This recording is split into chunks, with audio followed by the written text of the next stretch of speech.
What up, y'all? It's your boy Mark Boy here, and today we are about to react to Superhorrorbro Mikey's videos, Indigo Part Chapter 1, The Explain. Now, I just want to find out what the secrets are when I missed it or not. So let's just sit back, relax, and take a look at it. So let's see. Hey guys, Superhorrorbro Mike here, and in today's video, we venture into an eerily abandoned amusement park in search of answers, as we explore the story of Indigo Park. Really? So sit back, relax, and let's step through the gift shop and into a land full of terror and mystery. Okay. This is Indigo Park Chapter 1 Explained. Now try entering the park, and we can start our Indigo adventure! Okay. Part 1, the setup. Indigo Park begins with a quick introduction outlining the history of the amusement park, presented to us by founder Isaac Indigo. Indigo Park offers a slice of the American dream to call your own. In this place, echoes of days gone are brought back to life as a new generation captures a glimpse of the exciting potential of tomorrow. Indigo Park pays homage to the values, dreams, and unwavering truths that gave rise to our great nation.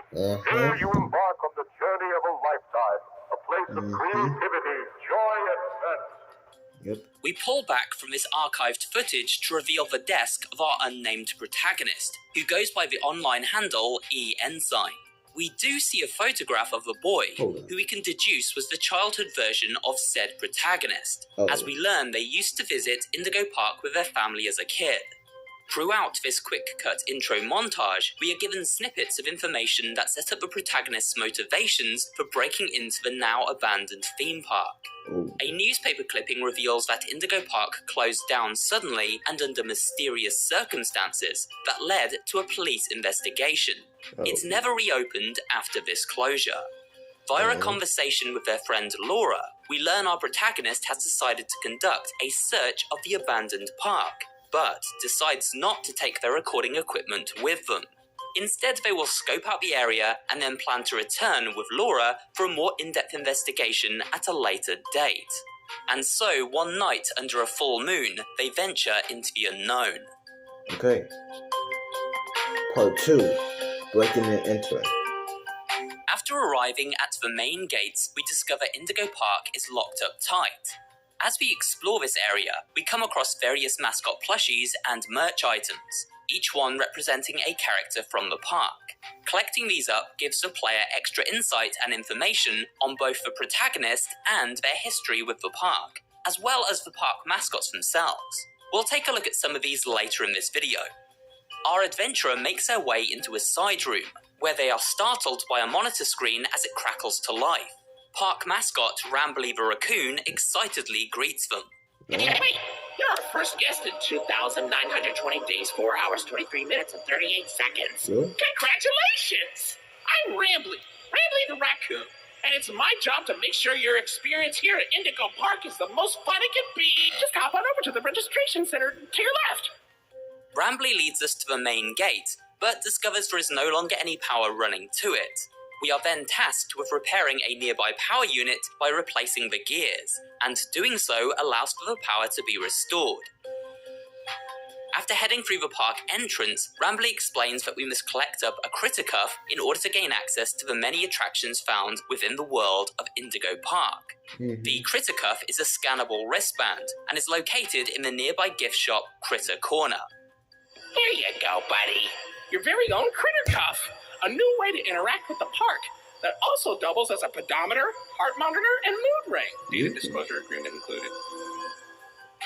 Wristband in hand, we are now able to enter the main park and begin searching for answers as to why Indigo Park mysteriously closed all those years ago.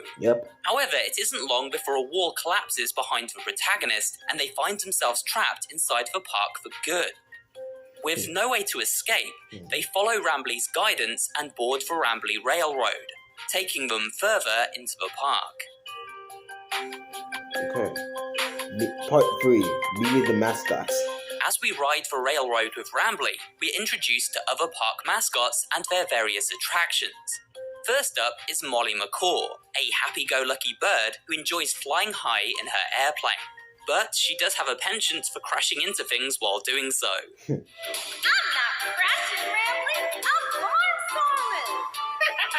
What's barnstorming? It's crashing. Your style. It barely hurts at all. Say, those young adventurers who got along with you look like great pilots. Why not try your hand at flying in my ride? Rooftop racing.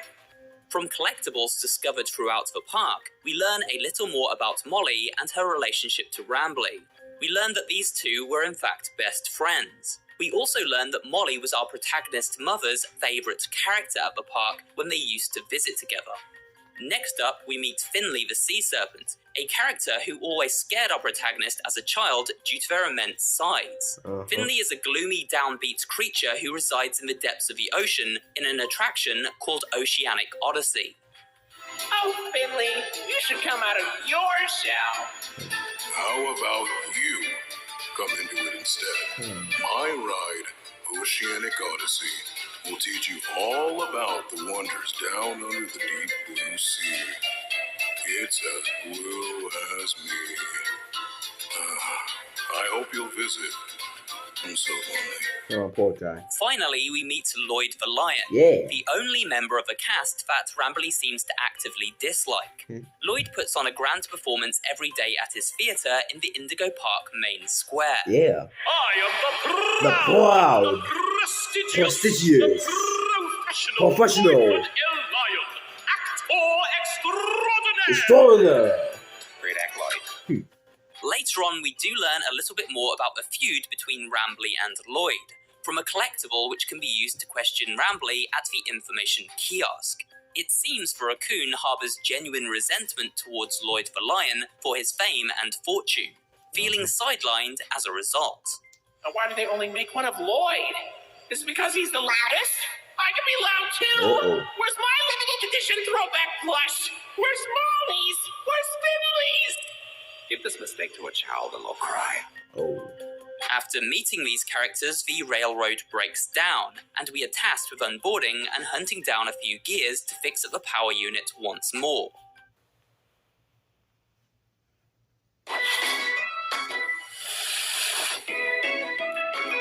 Oh man, hold on. Along the way, we encounter a busted-up animatronic of Molly McCaw, who uses her final breath to relay the following message.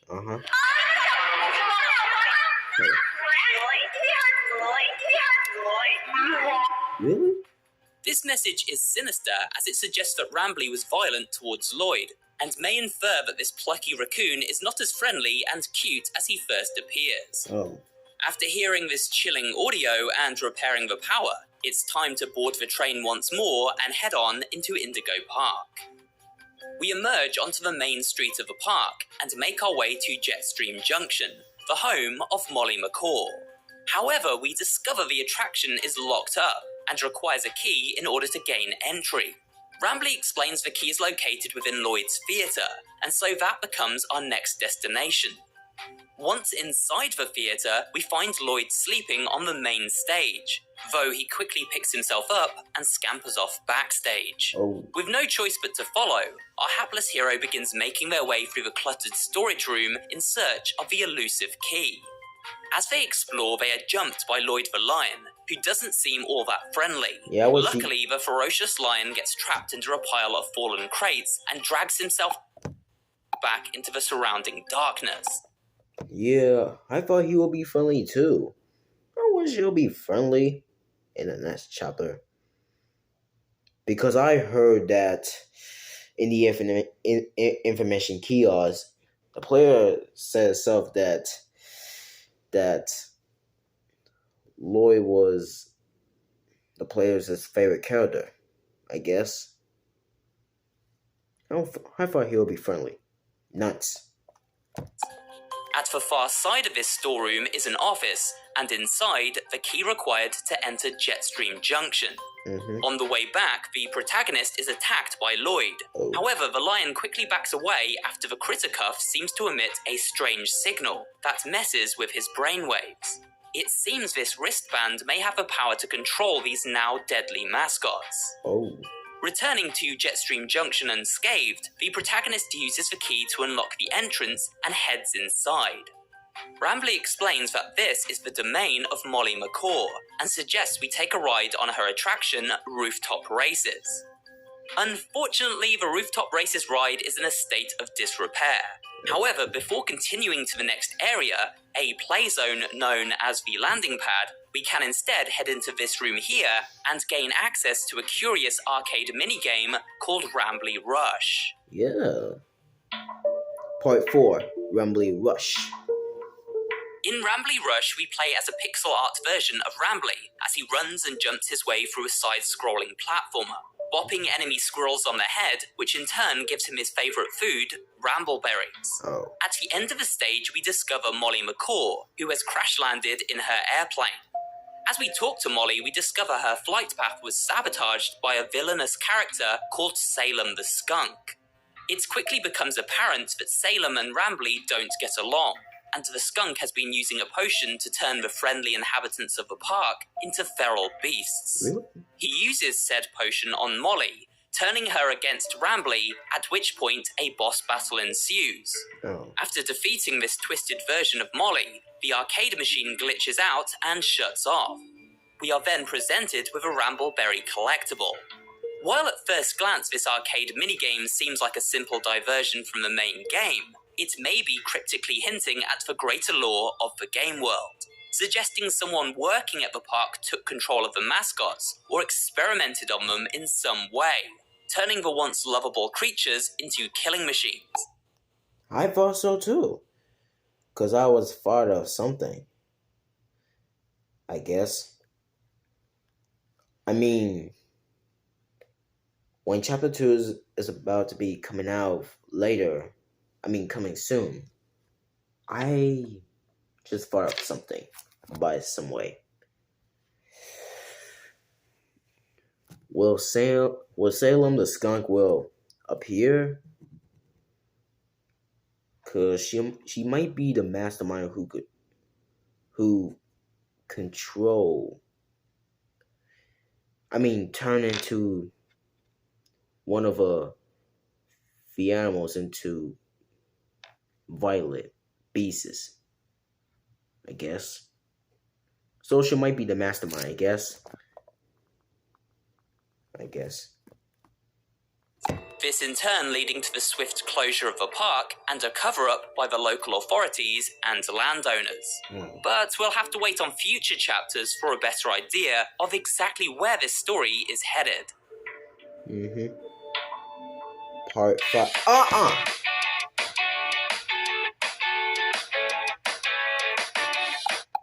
Part 5, Bird of Prey.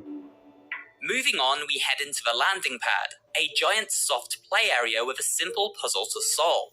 5 coloured building blocks can be rotated around the environment, and we must explore the maze-like play centre in order to find various coloured shapes and then match them to their respective block. While searching for these clues, the protagonist encounters Molly McCaw, who seems none too friendly and begins hunting them through the landing pad.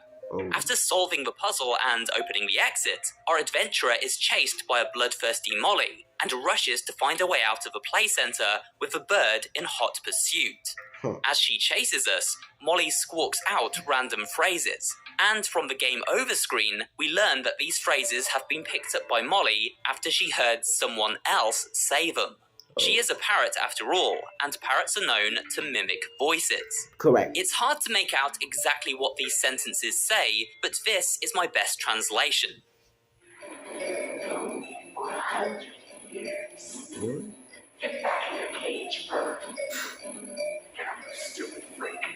Oh, shit. Some of these audio cues are hard to make out, but we do gain some interesting tidbits of information. Someone speaks to Molly about knowing them for 100 years.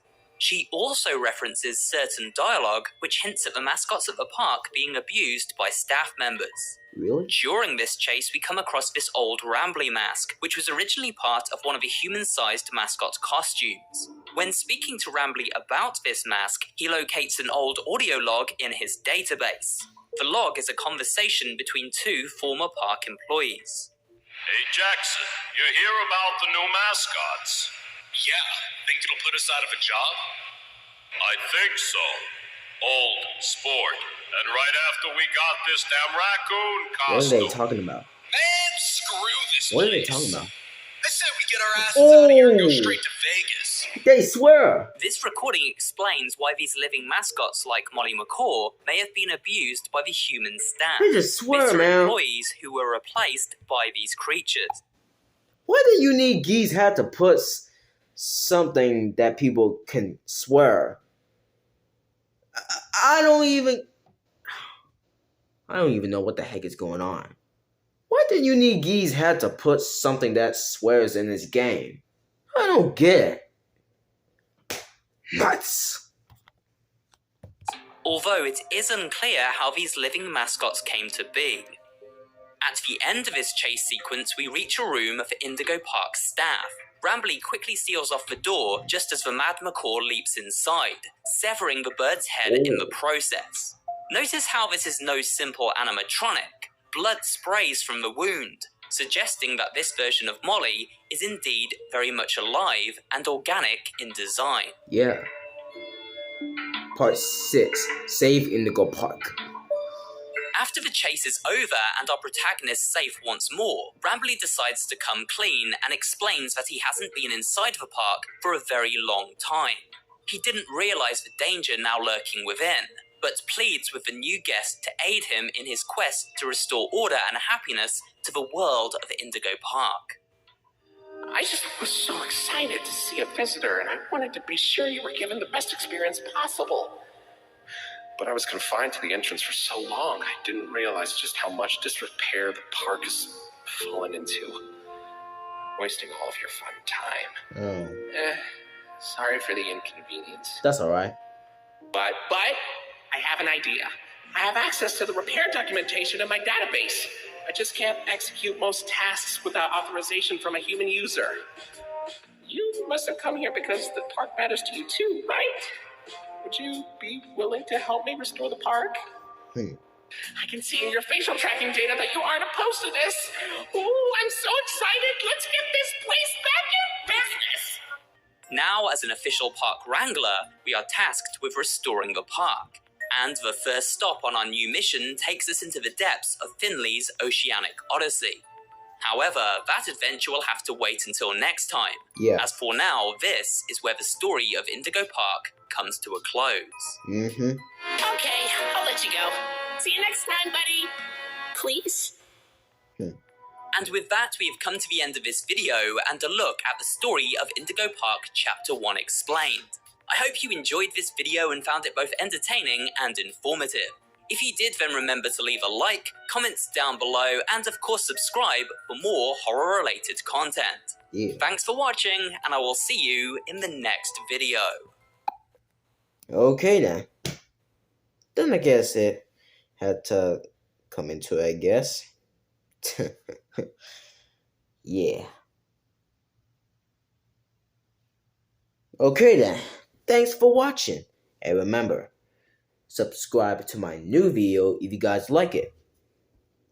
Oh, and I should just get to it now, I guess. And I should be heading on back to watching TV. Thanks for watching, and I'll see y'all in the next video. See ya.